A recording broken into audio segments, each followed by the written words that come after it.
Bitcoin. All the rage, but what the hell is it? If you have been following banking, investments, or different sort of news, you must have heard of this term called Bitcoin. It has been in news for illegal activities. Cryptocurrencies are still far from being mainstream, but they've already become a way for fraud artists to steal money from unsuspecting victims. Scams. Former PayPal CEO Bill Harris called the cryptocurrency, quote, the greatest scam in history. And various regulations that government has been trying to put on it worldwide. India is planning to ban cryptocurrencies. The government reportedly wants to fine anyone trading or holding the digital assets. But it also have some interesting stories attached to it. Like someone actually bought 2 pizzas for 10,000 bitcoins. Yes, whooping 10,000 bitcoins, but that was way back when it was worth $35 only. I just told people I wanted a pizza and I want to pay with Bitcoin. I didn't want a gift card. I didn't want some weird exchange. I wanted to give you Bitcoin and you give me pizza. At the time, the 10,000 Bitcoins were worth about $40. Today, they will be worth $100 million. That day is still celebrated as Bitcoin Pizza Day. Well, not just Bitcoins, but all sort of cryptocurrencies are still considered as some sort of fad, Ponzi schemes, or get-rich-quick schemes. So what is it exactly? Should you invest in Bitcoin or cryptocurrencies in general? That's what we are going to discuss in today's video.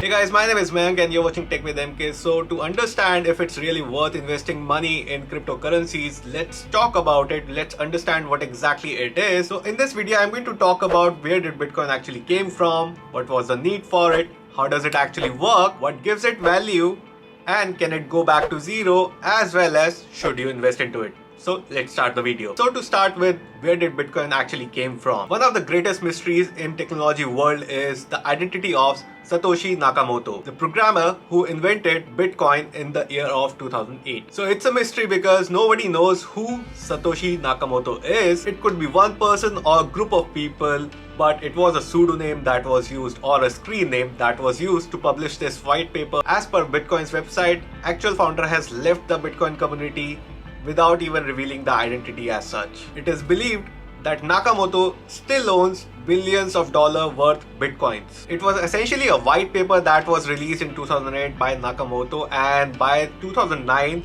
the proof of concept was ready. The system was called Bitcoin peer-to-peer electronic cash system. But why was even there a need for an electronic cash system, right? Friedrich Hayek, a Nobel Prize winner economist, once said, I don't believe we shall even have good money again before we take out the hands of government. Central banks are debasing the respective currencies across the world. That affects the investors in a lot of ways. How? Basically, it's inflation that affects the value of your current currency that you hold. So let's say you hold $1,000 today in your bank account. Now, 10 years down the line, that $1,000 won't really have enough power to buy what you can buy with that today. That basically is inflation. Now, before 2008, gold and other precious metals were the instrument to really retain the value or the power of the currency that you actually hold. And for 5,000 years or something, it has worked well. Now investors have started looking at bitcoins as some sort of inflation insurance as well. In fact, Bitcoin is also referred to as digital gold because you have only limited quantity of bitcoins as well. There's only 21 million bitcoins available to be mined. Now we have a new keyword called mining. So this leads us to another question: how does mining actually work, or how does Bitcoin actually works? To understand this, let's first understand how exactly the current system of transaction actually works and how banks are controlling that. So let's say you are at a cafe, you want to order coffee, you ordered the coffee, now you want to pay for it using your card. What will happen is the vendor will take your card, swipe the card into the machine. When that happens, the machine actually sends your account number as well as the transaction amount to the bank to really verify if you have enough balance in your bank account. If yes, in that case, it will send a acceptance, okay, the transaction can really happen. And if no, in that case, the bank will say the failure of transaction has happened. Now, in this case, what happens is bank is the one who has all the data records with themselves, and for keeping such a record and everything, they charge you some sort of a fee, or maybe this fee is actually charged to the vendor. But imagine something bad happens. Maybe, there's a strike in the bank, or the server is down, or something like that. In that case, what happens is you don't get your coffee. Now imagine the same transaction in case of Bitcoin. What will happen is you order the coffee, now you have to pay for this coffee in terms of Bitcoin. You can simply transfer the amount that you owe to the cafe owner directly to his Bitcoin wallet instead of really going to the bank or anything similar to confirm the transaction is true or not. So what happens in the background is, to validate if the transaction is right or not, the system is going to broadcast this transaction to all the users who are maintaining all these recent transactions of your account. They don't know who you are and you don't know who they are, but all these users are going to validate that transaction if you have enough balance. If not, in that case, they will also let the receiver know that this is not the transaction that we can validate, and the transaction won't really happen. So what's going to happen is, basically this data of all the transaction of yours is going to be with number of users, which is actually encrypted, so they don't know exactly what is happening, but the system can really decrypt and really do the transaction internally itself. Now this data is actually copied on multiple users. You don't know them, they don't know you, and this data cannot be manipulated. Let's say you try to add one more zero in one particular account, but you don't know what exactly is going to happen for that particular zero, even though you cannot do that yourself. But let's say you try to make 1000 to 10,000, you cannot really do that because you will have to make that particular change in all the transactions that is there for different users, and you don't know where exactly it exists. So even if you make that kind of a change on one user and you try to validate that data is going to be get falsified, and this transaction won't really happen, which makes the whole system very secure itself. And then you don't have to worry about servers getting down, or you don't have to pay a fee to the bank to really maintain all this record and serve you for swiping your card and things like that. You're paying directly to the person who is supposed to be paid for the coffee that you just ordered. So now another interesting question that comes up is, if these people are not really getting paid or they do not charge any fee to really maintain this data, then why will they really maintain this data, right? In 2009, a man named James Howell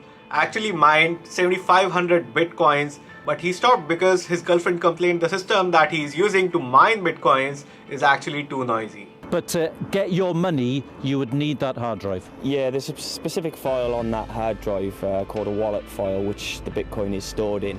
And without that file, there is no way of getting the money back, because there is no central server that records a log of it. He even discarded the hard drive where he had his Bitcoin wallet, where he was storing all these 7,500 Bitcoins in 2013 when he was clearing his house, and this mistake has costed him more than $400 million. Wow, absolutely devastated, as you can imagine. I just wish I could go back in time and not throw that drive away. So these miners actually keep running the network by solving complex problem in the system.